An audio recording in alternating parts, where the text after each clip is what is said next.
We've been promised that and promised sunlit uplands, but with the distortions people in Northern Ireland have experienced, we are getting gaslit uplands in Northern Ireland. There has been a cynical campaign for years to distort the causes and effects of the protocol. I can understand entirely the hurt and the frustration of many ordinary unionists. They have been catastrophically misrepresented by the DUP in particular and by the PM, who insisted that there would be no...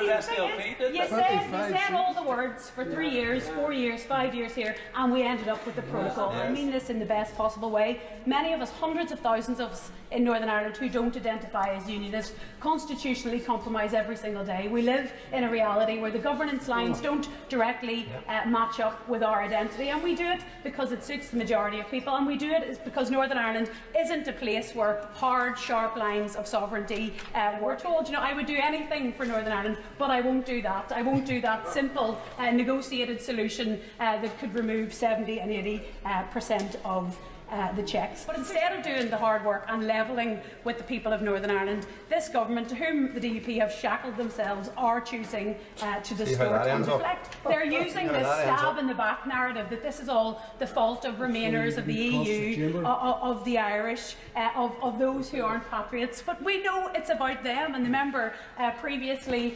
mentioned Eamon de Valera, and it reminded me of a quote that is echoed down through Anglo-Irish relationships from the last decade. Lord Edward Carson said in the other place, who'd been the leader of unionism, as he reflected in disillusionment at the shambles that had been left by the party opposite in the island of Ireland, he said, "What a fool I was. I was only a puppet, and so was Ulster, and so was Ireland, in the political game that was to get the Conservative Party into power." Well, the only difference between then and now, and this miserable and deceitful bill, is that it is about maintaining the Conservative Party in power. It is about propping up a failing and a discredited Prime Minister. It is perhaps about the Foreign Secretary currying favour with the malevolence of the ERG, and about once again pulling the wool over unionism's eyes.